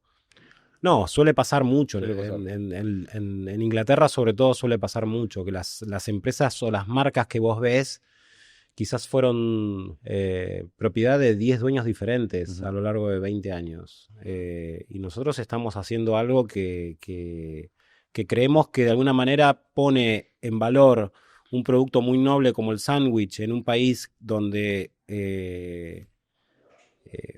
es como donde nace, básicamente, y donde mejor se come. Y le vamos a dar todo lo que nos gusta a nosotros, que es crear recetas para ponerlo entre 2 panes. Me da curiosidad esto fuera de... Me da curiosidad Tenés ganas de invertir, me parece. Sí, tengo ganas. Pero Te antes tengo que saber paso el business plan. Antes tengo que saber cómo es el sándwich. ¿Qué particularidad tiene? Porque estás en el país del sándwich, digo, ¿qué diferencial va a tener con relación a otro? Es el fine dining thinking. O sea, nosotros no vamos a comprar productos con excepción de los quesos, sino que los vamos a hacer. Todo lo que vaya dentro del sándwich va a estar hecho por un chef. Pero espera, ¿cuánto va a salir un sándwich? Más o menos. 12 libras. ¿Y cuánto sale hoy un sándwich en Londres? Bueno, tenés ¿Es street food? ¿O es un lugar es un local para hacer un grab and go, para grab and go. take away, Okay. sí. O sea, no podés comer ahí. No, va a haber solamente 4 lugares para comer. Ok. ¿Esos 12 libras hoy es más que el mercado o es menos? Primero, el sándwich fue, es y será trend. Lo que pasa es que hay ofertas que van renovándose con el correr de los años. En Inglaterra el sándwich en realidad el único lugar donde se servía era en el afternoon tea. Y después empezaron a elaborar sándwiches en cadenas como Marks and Spencer para poder llevar el sándwich en el tren, para que la gente que tomase el tren pudiese comerse un sándwich en el asiento del tren. Quien cambió ese formato fue Pret, que hizo que el sándwich se pudiese hacer en una cocina detrás del salón, y hoy por hoy hubo como una especie de meseta, en la cual no hubo ninguna evolución en el sándwich hasta hace un par de años, en el cual empezaron a haber propuestas donde los sándwiches estaban como muy bien hechos, con mucho respeto hacia la elaboración del pan, que no eran productos industriales. Sale al Antico Binario, por ejemplo, que son focacherías. ¿Cuánto está saliendo ahora uno? Si no me equivoco, estuve hace poco, $7, $8 euros. En Italia. En Estados Unidos. En Estados Unidos. Sí, están en Italia, están en todo. Sí, ahora desembarcaron en Estados Unidos hace unos influencer que se armó su cadena de sándwiches de focaccia, que están buenísimos realmente. Hipercargado. ¿Te referías a eso o a algún otro recién? Sí, bueno, claro, ese estilo, digamos. Ese estilo. En Inglaterra hay marcas bastante nuevas, como Crunch, que hace 2 millones de libras por año, con un solo puesto en Spitalfields Market. Una locura. ¿Y qué característica tendría un sándwich tuyo? Que vamos a hacer recetas dentro del pan, que no vamos a comprar cosas elaboradas. Y si bien parece como bastante simple y poco novedoso, creemos que decirle a alguien que en noviembre, en Inglaterra, ¿no? Que hace frío, no va a haber tomates en un sándwich, es bastante disruptivo. Okay. ¿Sí? Y porque no hay tomate, no hay forma de conseguir tomate, porque no es verano, no hay calor. Martín, acá tenemos a nuestro productor, que está ahí atrás de cámara. Tomando nota, ¿no? Que va a hacer eso en Barcelona. Está escuchando y te voy a explicar por qué. ¿Por qué lo abrió? Tiene una focachería. Una focachería en Barcelona hace poco. ¿En el Borne está? En Sagrada Familia. Te está escuchando atentamente, porque está innovando en ser gastronómico y bueno, le ayuda mucho, dice, cerrame la 8 para su proyecto. Bueno, te va a ir muy bien, porque hay veces que la gente no quiere aprender nada nuevo y quiere que la gente que hace negocios como nosotros y que cocina también le dé de comer cosas que están esperando, ¿no? A veces nosotros pecamos de ser demasiado ególatras y tratar de traer lo novedoso y que se nos ocurrió y nos inspiramos en tal cosa, y lo digo yo, que hice un restaurante y te pasás de rosca. Y la gente, hay veces que hay que hacerle cosas que no tengas que educarlos y que realmente le puedas decir, mirá, soy muy bueno en lo que hago, pero te ofrezco un sándwich, y ese sándwich puede llegar a ser inolvidable si se respeta de la misma forma que vos respetás la forma que tenés de cocinar. Sí. Solamente que está entre 2 panes. Y perdón, Martín, pero lo digo con mucha pasión también. O sea, a mí me pasa que muchas veces me sobran algo de lo que yo hago como por ejemplo unas berenjenas marinadas en un vinagre de Cointreau con piel de naranja y agua de azahar. Literal vinagre de Cointreau. Sí. No, infusionado con Cointreau, sí, okay. Que las hacemos al vacío y después las grillamos, y con la piel las quemamos en el horno y con eso hacemos una mayonesa bastante ahumada y muy sabrosa. Qué rico. Y le ponemos también una garrapiñada de semillas de girasol y un poco más de la piel de las berenjenas quemada. Eso solamente en el plato, como si fuese un plato de fine dining, que vos comés esa berenjena bastante ácida con la cremosidad de la mayonesa, que a su vez es un poco ahumada, está buenísima. Imagínatelo con hidrato de carbono. Una locura. Una locura. Entonces esa magia es la que un pan queremos. eso untado, Claro, pues, clavándotelo comer con en el pan, tren. aquello que ya es rico por naturaleza, y que en fine dining no se come pan, o no tanto. Entonces, meterlo entre dos panes me parece una forma de darle valor a un producto muy humilde, pero muy noble, como es el sándwich. Y bueno, la característica que va a tener nuestro sándwich es que justamente vamos a hacer recetas para que vaya dentro de los panes, desde el jamón cocido hasta esto que va a ser un poco más signature, que va a ser la berenjena ahumada. Martín, y hoy un sándwich en Londres de un pret-à-manger o un Paul, ¿qué vale? 6-7 libras. 6-7 libras. Y aquellas cadenas o aquellas sandwicherías que son un poco más elaboradas. Marks como... and Spencer o... No, Marks and Spencer es un poco más barato porque también te hacen el sándwich hace 3 días antes de servírtelo. Pero, por ejemplo, Sandwich te venden 1000 sándwiches por día. Sandwich se llama así. O sea, que veo que Sebastián está tomando nota. Sí, para aprender. Ustedes también. Aprendemos. Siento que Yo estoy que si pitcheando el business acá. Si voy a invertir en tu negocio, tengo que saber la competencia. Por supuesto, yo te lo puedo pasar a toda la información de números, todo. Somos inversores, Martín. Así buenísimo. Hacen 1000 sándwiches por día. Y el precio del sándwich está entre 11 y 14 libras aproximadamente. Ok, bien. Plus drinks.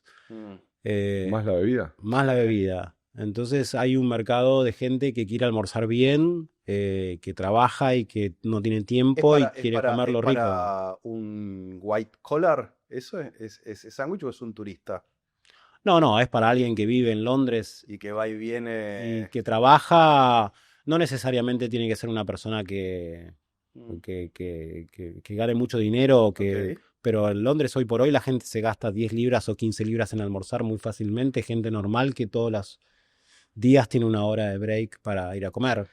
Martín, vuelvo a Una y me da curiosidad cómo es el equipo de trabajo que tenés en Una. ¿Qué colaboradores tenés? ¿Cuánta gente trabaja con vos en Una? Porque tenés un esquema donde si yo lo tuviera que pensar acá, es complicado de tener gente que trabaje solo algunos días, ¿no? ¿Cómo es eso ahí? Sí, nosotros sabemos con bastante tiempo de anticipación cuando vienen las próximas cenas y eso permite que podamos ofrecer esas fechas para la gente que quiere trabajar con nosotros. Hemos tenido épocas en las cuales hemos tenido un equipo muy sólido que siempre viene y siempre es el mismo. Ahora también estamos pasando por una etapa sim. Y después tenés momentos que tenés como mucha gente, tirás, chicos, ¿quién quiere venir a trabajar tales días? Sí. Y se van anotando. Y se van anotando y después va pasando naturalmente que siempre es el mismo grupo y que llamás directamente a esas personas que están viniendo. Claro, porque imagino que, no sé, es algo que en tareas muy básicas tenés que capacitarlos. Sí, yo estoy siempre. Que eso también es un punto. En todas las operaciones. En todas las operaciones. Y en el salón, digamos. En el salón tenemos gente que ya vino muchas veces y que después lo va transmitiendo a las personas nuevas que ocasionalmente pueda llegar a suceder. Pero somos 5 personas trabajando para 12 y nada, se repite bastante. Pero siempre hay uno que va a conocer la esencia del servicio, que lo transmite muy fácilmente el mismo día en caso de que haya alguien nuevo. Ok. Imagino que ahí escucharás charlas. ¿Escuchaste alguna charla donde se ha generado algún negocio en función, che, qué bueno que está esto, vamos a hacerlo, y que gente que no se conocía de repente, ¿qué ha pasado con eso? No, bueno, soy bastante respetuoso de no meterme a veces, porque yo tengo cenas de muchas formas, digamos, cenas con tickets, que cada vez hacemos menos, pero por una cuestión de estrategia comercial, cenas privadas, cenas de empresas, cenas de contratos, cenas de aniversarios de empresas. ¿Estás tratando de de salirte del modelo ticket, de abro Sí, tales sí. fechas. No, ya de hecho hacemos Por- cada vez menos porque Ok. desde la pandemia nos modificó mucho esa parte del negocio, digamos. Pero nada, volviendo a esto de lo que sucede, pasan cosas muy mágicas, digamos. En Londres pasó que un cliente era coleccionista de vinos antiguos y un otro cliente, que obviamente no se conocían entre sí, contaba en la mesa que tenía como herencia de su padre 3 botellas de Porto Mm. del siglo XIX que las tenía guardadas y se las vendió a este tipo. Mirá. Creo que se las vendió, no sé, a 2.000 pounds cada una cosa así, y el tipo era un fanático de comprar estas cosas raras para poder después revenderlas. Y O sea, sucedió generalmente así. la charla se da grupal, no es que Sí, fui a sí, comer sí, con sí. alguien y hablo con mi... No, se grupal, da grupal grupal. totalmente, porque es Es el concepto, la esencia es esa, que la gente pueda es hablar. la conversación. En Uruguay pasó algo muy maravilloso, que esto es único, y es solamente la magia del arte de hacer algo así puede permitirte que suceda. Uruguay era una mesa larga, 24 personas, la gente ingresa por un caminito y a veces pasa que tenés un grupo de 3 y otro grupo de 4 y el resto grupo de 2, las sillas y los lugares no están diseñados para una determinada persona, digamos, sino que vos a medida que te acercás a la mesa te sentás donde podés. Y pasó que un matrimonio quedó separado, ¿no? Mm.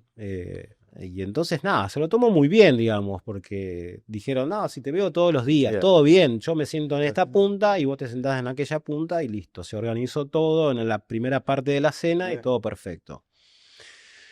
En un momento dado, la señora del matrimonio va al baño, de unos 60 años aproximadamente, va al baño, pasa por atrás de su marido a tocarle la espalda y saludarlo, y cuando se apoya por detrás de su marido, ve enfrente a otra señora y le dice, Sarita, sí. Y Sarita y esta señora jugaban juntas en Montevideo, en la calle, cuando eran chicas. Pero vos vivías en No sé, Artigas tal calle. 348. Sí, bueno, yo soy la de... Pum. No se vieron durante 50 años. Y ahí cayó. Magia, o sea, y eso es muy importante de rescatar, digamos, porque nosotros creamos memorias, creamos recuerdos. Y yo he ido a comer a muy buenos restaurantes que me han dejado un recuerdo impresionante Sí, sí. a través de la cocina, pero porque Pero yo soy no a través cocinero. del- Claro. Pero a esta gente le quedó un recuerdo de magia pura, de encontrarte en una cena en medio del bosque con tu amiga que jugabas en Montevideo en la calle y que no veías hace 50 años. Es magia, y esa magia es inolvidable, y en esa acumulación de momentos inolvidables es donde está la felicidad escondida en el ser humano, y gracias a esa acumulación podemos ser un poco más felices y nosotros aportamos nuestro granito de arena para que sí Te hago una pase. pregunta, Martín. Estabas contando que al principio era más ticketing, o sea, se iban armando, la gente se iba anotando en las mesas abiertas en el tiempo y ahora vas más a eventos cerrados. ¿Es por la dificultad de juntar esas mesas o porque la fama y el conocimiento hizo que evolucionaras más hacia eventos más privados de... No, se fue dando naturalmente y son las cosas del negocio y de que va pasando, digamos. La pandemia afectó notablemente el hecho de que la gente pudiese comer con desconocidos, porque en ese momento y en Inglaterra hubo lockdowns bastante largos. La gente estaba alérgica al ser humano, básicamente. Como que si te acercabas, te ibas a morir. Claro. Y en nuestro concepto, donde había una mesa muy grande de 12 personas, Total. en la cual no vivían en la misma casa, estaba literalmente prohibido. Entonces los restaurantes fueron abriendo primero en la vía pública, pero no se permitían mesas más grandes de 4. Luego se permitió abrir adentro del restaurante, pero no se permitían mesas más grandes de 4 personas. Y en Londres se podía, but porque siempre existe el but, solo se podían mesas grandes si eran business meetings. Ok. Todas las familias haciendo negocios. Y entonces ahí nosotros dijimos, bueno, no vendemos tickets, pero Son cenas de negocios. Son cenas de negocios, y entonces se fue dando así, y después ahí vino lo de entramos. Uruguay, y lo de Uruguay fue tan mágico que dijimos, o sea, guardemos a Impangras como algo que lo tenemos ahí, que cada tanto hacemos una venta de tickets, pero no vamos a volver a esta locura de abrir todos los meses con tickets porque... Es un esfuerzo. Sí, y además es como que se fue dando tan naturalmente De que que- cuidamos mucho lo que ya hicimos también. Bueno, Tenemos que entrar en una zona vamos caliente. A zona caliente porque es una carrera llena de éxitos lo que estás contando, But, pero y que siempre, VAT. sí, siempre hay algo en donde la cagamos. Siempre hay un uy, la cagué. ¿Cuál fue tu cagada más recordada, esa o la más dolorosa para vos? Puede ser la que sospechamos o otra distinta. Si hubo otra que te dolió más. No, a ver, el que dice que no tuvo errores, No, miente. fracasos, miente. O sea, y creo que la forma en que nosotros nos curtimos es justamente sabiendo aferrarse al timón en los momentos de tormenta, y creo que por eso sobrevivimos como emprendedores, ¿no? También, porque no es que nos va bien siempre, digamos. Y forma parte del cuero que se curte el hecho de haber tenido situaciones así en las cuales la cagaste, como decís vos. Mi mayor recuerdo es el restaurante que abrí en el cual participé en la apertura, digamos, para hablar técnicamente correcto. Acá en Buenos Aires, en Palermo. Al título. Poner el título al proyecto ese. ¿Cuánto duró? Duró 3 meses. Fue mi primer pop-up, en realidad. Ahí me di cuenta que algo podía ser efímero y ser muy fuerte en la carrera de uno. Y creo que ahí me empecé a amigar con las cosas que podían durar quizás 2 meses y ser espectacular. Tuvimos episodios donde el emprendedor contaba que se separó de su socio en la semana de abrir. Sí, en la misma semana de apertura. En la misma semana Fuerte. de apertura. Sí. Fuerte. Fran Eso Rosat, es, a ver, lo de Fran. Fran Rosat de Mar del Plata. Tuve el año pasado encerrado en la... Wow. Eso es como divorciarte en la luna de miel. Claro. Sí. Sí. Sí, a ver, acá sucedió algo que también, o sea, a veces uno llega muy adelantado a las cosas que se vienen, digamos. Y yo en Raíz, que es el nombre del restaurante que se abrió en 2010, más o menos, nada, yo estaba muy envalentonado con el concepto, con el proyecto, con la idea. Era hacer un restaurante de la revalorización de la cocina de bodegón porteño. Y no se entendió, y tampoco lo entendieron. Ahora está de moda. Ahora es espectacular, o sea, gracias Dios porque de alguna manera el tiempo te da la razón, y si bien yo no estoy en Argentina, soy un outsider, a mí me hace feliz realmente que pase lo que está pasando y que se venda lo que se vende con relación a que la cocina argentina, que fue mi gran amor, esté viviendo lo que está viviendo, y que el mejor restaurante de Argentina sea una parrilla, y que los cocineros argentinos quieran hacer una gastronomía con mejores técnicas, pero con sabores nobles, que son los sabores del bodegón, digamos. O sea, que vos te comes un plato de ñoquis, que ahora quiero ir a comer ñoquis, o una tortilla o un gramajo. O sea, tu error ahí fue haber llegado mucho tiempo antes. Entre otras cosas. Okay. Sí, entre otras cosas. Creo que... Y un poco tiene que ver con esto que te decía. Que a veces doble clic en entre otras cosas. Que a veces... Sí, para los que están escuchando, aprendan, bueno... No, haber llegado un poco antes, el acta de función que dice.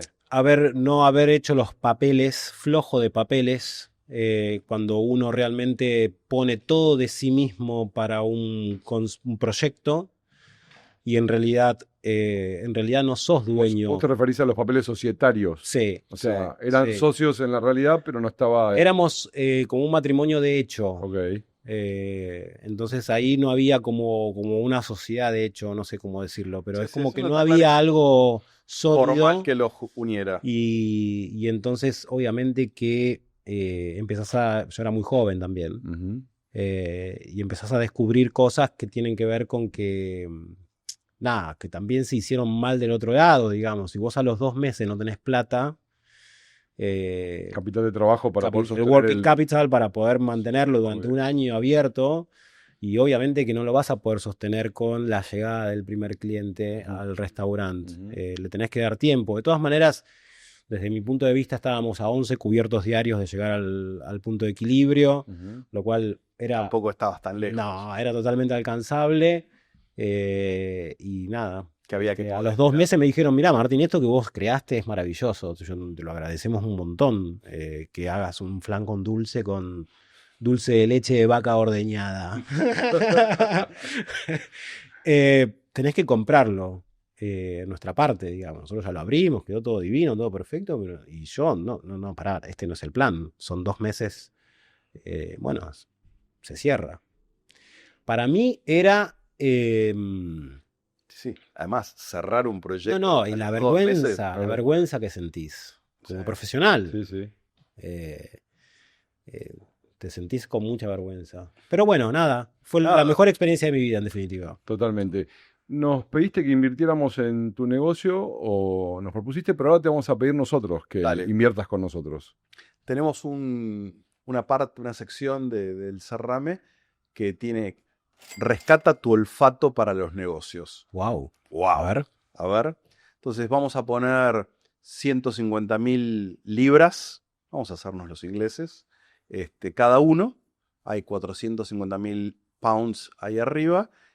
Y vos tenés que decir qué vamos a hacer, que no sea ni la sandwichería, que ya contaste, que es tu proyecto, ni una extensión de una table. Pero vos tenés que decir, yo huelo por vivir en el mundo y por Londres, que habría que ponerla acá.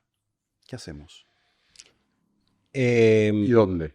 ¿En Londres o acá? O O donde donde sea. quieras. Bueno, acá no sé muy bien cómo está todo. Por eso. Pero Siempre mal, Martín. Siempre mal. Siempre es difícil. Siempre difícil.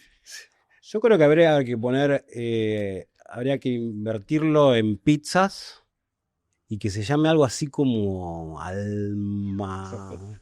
Alma Pizzas, o Almacén de Pizzas. Ok. No, hablando... Dale. Cuando quieras, si querés invertir, vamos a Londres y yo No, pongo por una 400, bueno, ojo, hablemos. Hablemos. Apagame la cámara, por favor. Sí. No, a ver, no te puedo decir en este momento dónde o en qué habría que invertirlo, pero sí soy muy consciente y ¿Dónde sentís que va? no, va donde la gente necesita que hagamos. Es hora de que los cocineros que ya ahora emprendemos hagamos cosas que la gente nos pide y no al revés. Creo que mi mayor mensaje pasa por ahí. ¿Y qué pide la gente hoy? La gente pide cocina sencilla, bien hecha, y no tanto biribiri, y quiere comer bien y rico, en lugares que respeten las cosas esenciales de la restauración, que es que te sientas cuidado, digamos. ¿Funcionaría un bodegón en Londres? No creo. Ok. Creo que el bodegón de Londres es el pub Ujú. y se toma más de lo que se come. Por eso la comida de pub a veces es muy mala. Sí. Y creo que no funcionaría, como tampoco funcionaría los sándwiches en Miami, porque la gente no camina y no necesita comer en... Sí. Bueno, ahí tenés una oportunidad. 15 Un minutos. pub, Commuting. Sí, Que ya- yendo. Claro, que ya existen también, Sí, sí, están, pero... No, yo creo que hay... Pero cuando ves hoy en un Londres un Pret a Manger, un Paul, esas cadenas de full day, de una cocina que viene de algún lado, que no se elabora en ese momento, que viene, ¿cómo lo sentís que...? No, siguen vendiendo a full, O sea, non-stop. ok. Algunas van cerrando, uno no se da cuenta, pero a veces, no sé, tenían 280 locales y ahora tienen 140, Sí. por decirte, ¿no? Sí, sí. Entonces no te das cuenta, pero van haciéndose un poco más chicas. Paul vende un montón. Brett, Una locura. una locura, que son los creadores de Itsu. Sí. O sea que reversionaron su formato sándwich en una cocina un poco más asiática, digamos. O sea, van creando marcas y van creando modelos constantemente, o el modelo en realidad es más o menos el mismo. Lo que van cambiando es la marca y lo que ofrecen.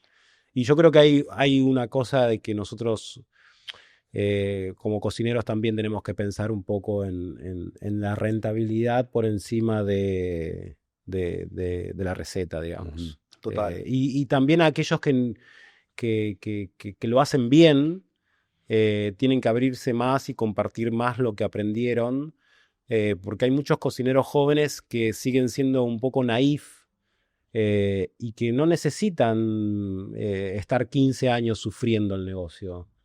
Pueden hacerlo bien desde el principio y creo que falta mucha educación en cómo hacerlo un poco más business a todo lo que hacemos. O sea, no le dan bola tanto al plan de negocios, al... No, y tampoco les enseñan. Sí. Ahora te hago una pregunta, Martín. Lo hemos medido nosotros muchas veces. En la Argentina, un proyecto de gastronomía, casi el 70% de los proyectos no pasa el año y medio de vida. ¿Qué pasa en Inglaterra? ¿Tenés alguna sospecha? Pasa lo mismo. ¿Sí? Sí. Abren negocios, cierran al año, otros les va muy bien. Es igual.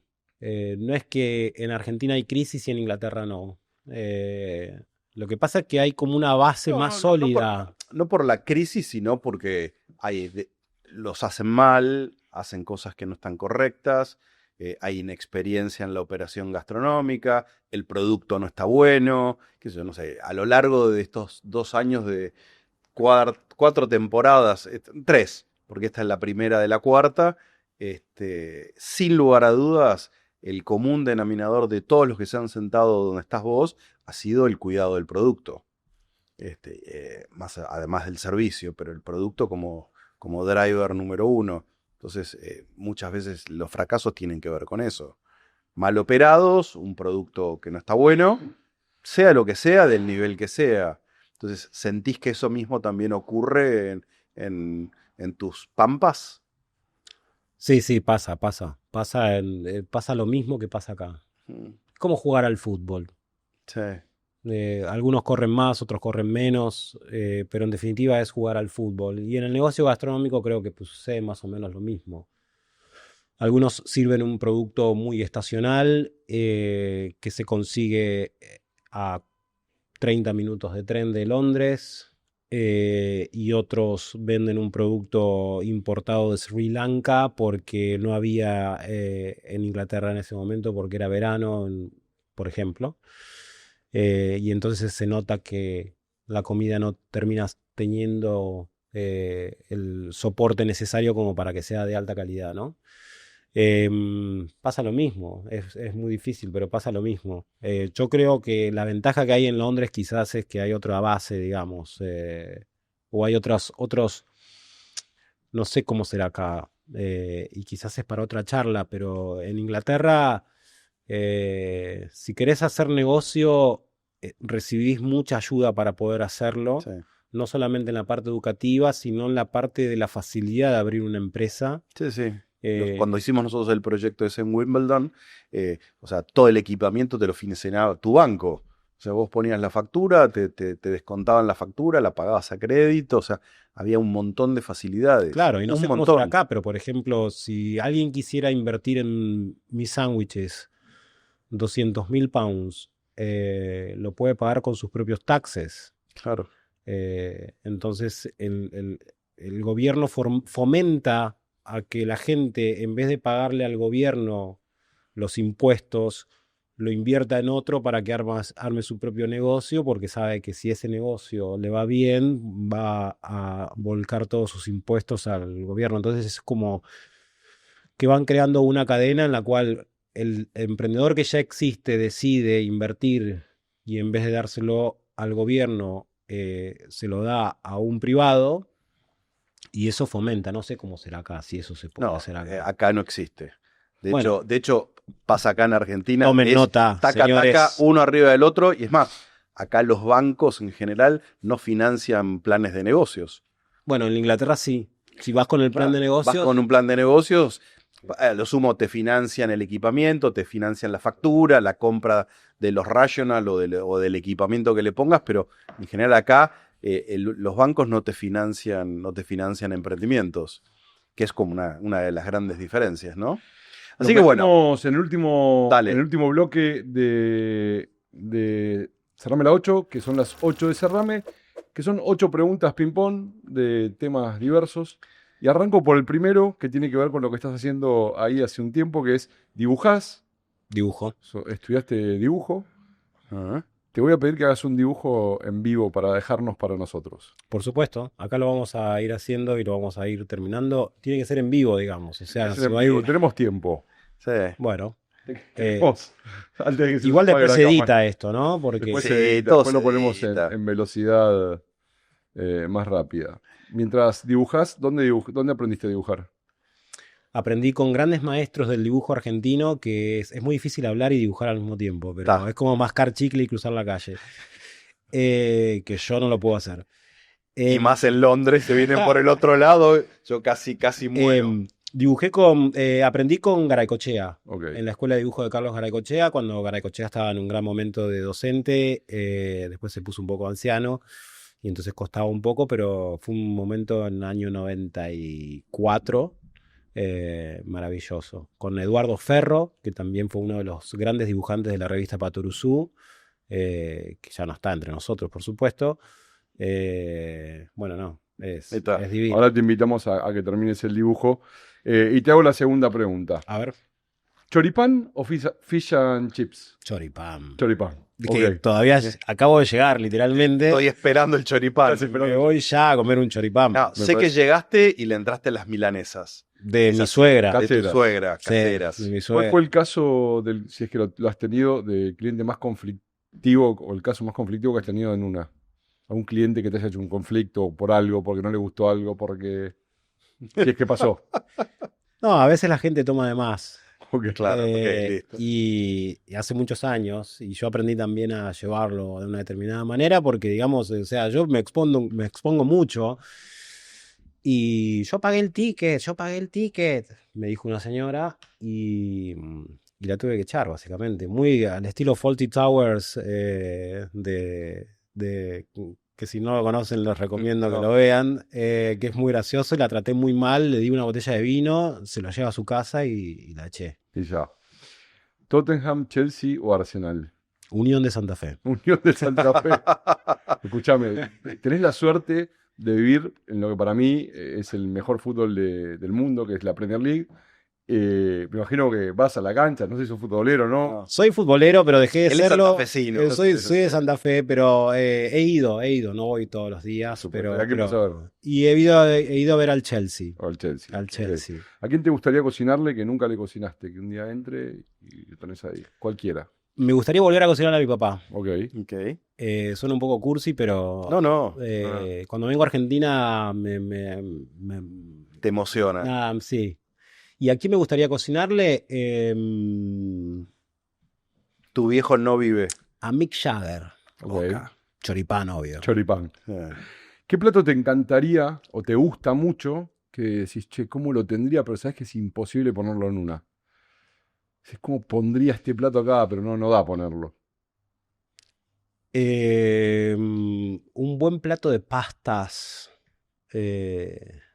Un buen plato de pastas suculento, tipo unos sorrentinos. Claro, unos malfatti bien gordos Pero... con mucha ricota, que los podría hacer reversionados, así, sarasasá, pero cuando presentás 12 platos al mismo tiempo es muy difícil hacer algunos platos, es muy difícil hacerlos como deberías hacerlo bien, ¿no? Estás en la ciudad donde han salido las mejores bandas del mundo, y ahí te pregunto, ¿bandas inglesas o rock nacional? Bandas inglesas. Sí. Si tuvieras que elegir una banda inglesa y una canción para cerrar Cerrame la 8 mientras ponemos algunas imágenes de las cosas que has hecho, ¿cuál elegirías? Bueno, Inglaterra tiene grandes grupos, efectivamente. pero Los ¿cuál Beatles, es el Rolling Stones, creo el que te suena más en tu Spotify? Rolling la banda Stones. y qué tema elegimos de los Rolling para Ruby Tuesday, Ruby porque Tuesday. hoy es martes y creo que va a pegar muy bien para el final de la nota. Bien. Ok. ¿Le Tenemos hacemos, que cerrar. ¿le hacemos esa pregunta que no le querés hacer? Uy, ¿Cuál es la pregunta que no le quiero hacer? ¿De qué team es? Pero eso es temporada pasada. Ya te he importa? ganado. Pero no, pero bueno. Te he ganado y estás No, te hago una pregunta. a ver. El postre vigilante. Sí. La histórico receta postre original de postre vigilante y después tu preferencia, pero la receta original del postre vigilante, ¿cuál es para vos? Para mí es queso y membrillo. No digas más nada. Señores, cerrame la 8.